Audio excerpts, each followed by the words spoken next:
तो दोस्तों यहाँ पर आपको देखना है अपना बुध का पर्वत जो बनता है यहाँ पर, जिसे मरकरी माउंट भी कह देते हैं। आपकी छोटी उंगली के नीचे अगर आप ध्यान देंगे तो यहाँ पर आपको कुछ बहुत सारी रेखाएं देखने को मिलेंगी इस प्रकार से।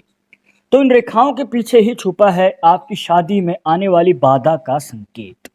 तो दोस्तों कैसे एनालाइज करेंगे, देखिए कुछ इस प्रकार। यहाँ पर आपको अपनी हार्ट लाइन को ऐड कर लेना है, जिसे हृदय रेखा भी कह देते हैं, और आपकी जो छोटी उंगली की सबसे नीचे वाली रेखा है इसे भी ऐड कर लेना है। अब इसके जो बीच का गैप है दोस्तों, इसे हम मान के चलते हैं 50 का, और इसका जो हाफ होता है इसे हम मान के चलते हैं 25 का। अब देखिए दोस्तों, आपको बताना चाहेंगे कि यहाँ पर आपको बहुत सारी रेखाएं देखने को मिलेंगी कुछ इस प्रकार, कोई छोटी होगी कोई बड़ी होगी। तो आपको जो शादी के लिए रेखा देखनी है वो बड़ी वाली रेखा देखनी है। हो सकता है कि आपके बुध पर्वत पे दो तीन छोटी छोटी रेखाएं हैं पर एक लंबी रेखा है, तो आपको वो लंबी रेखा को एनालाइज करना है। और अगर वो लंबी रेखा आपके हाफ के बाद आ रही है, मतलब जो आपको 25 का हाफ बताया था उसके बाद अगर ये रेखा आ रही है, तो दोस्तों यहाँ पर हम प्रिडिक्ट कर सकते हैं कि आपके जीवन में 25 साल की उम्र के बाद हमें शादी होने के संकेत नजर आते हैं, या फिर ये कहिए कि देरी से शादी होने के संकेत नजर आते हैं। और ये रेखा जितनी ज़्यादा नज़दीक होगी आपके छोटी उंगली की सबसे नीचे वाली रेखा के, मतलब जितना ऊपर होगी लंबी वाली रेखा, तो दोस्तों आपके जीवन में उतनी ही शादी देरी से होने के हमें चांसेस नज़र आते हैं। पर आपके मन में सवाल होगा कि ये जो बुध पर्वत पे छोटी छोटी रेखाएं होती हैं तो इनका क्या मतलब होता है। तो आपको बताना चाहेंगे दोस्तों, आपके बुध पर्वत पे मान के चलिए कि एक लंबी रेखा है पर दो छोटी छोटी रेखाएं हैं जो कि आपकी लंबी रेखा से पहले आ रही हैं। तो आपको बताना चाहेंगे कि आपके जीवन में शादी में विलंब आते रहते हैं, मतलब कि शादी के लिए रिश्ता आना पर बात टल जाना, या फिर बार बार कोशिश करने के बाद भी शादी की बात पक्की नहीं हो पाती है, मतलब कि शादी में प्रॉब्लम्स आती रहती हैं, देरी होती रहती है। तो ये है दोस्तों असली वजह आपकी शादी में देरी होने की। और अगर आपके बुध पर्वत पे भी इस प्रकार से पॉसिबिलिटी बन रही है तो आपके जीवन में दोस्तों इशू आ सकते हैं शादी के रिलेटेड।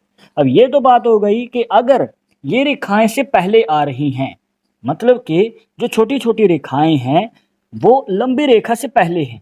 पर अगर मान के चलिए कि आपकी लंबी रेखा पहले आ रही है और वो भी 25 के हाफ से पहले, तो आपके शीघ्र ही विवाह के योग बनेंगे, मतलब कि जल्दी योग बनेंगे आपके विवाह के। पर छोटी छोटी रेखाएं बाद में बन रही हैं, तो आपको बता दें कि शादी के बाद प्रॉब्लम्स रह सकती हैं, मतलब कि किसी प्रकार के मनमुटाव रह सकते हैं, आपके पार्टनर के साथ गृह क्लेश भी रह सकते हैं, जिसमें आपको थोड़ा संभल के आगे कदम बढ़ाना पड़ेगा, जिम्मेवारियों को बांट के चलना पड़ेगा और ऊपर से थोड़े बहुत कॉम्प्रोमाइज भी करने पड़ सकते हैं। अदरवाइज जो है हमें मतभेद होने के चांसेस ज़्यादा नज़र आते हैं अगर इस प्रकार से पॉसिबिलिटी आपके बुध पर्वत पे बनती है।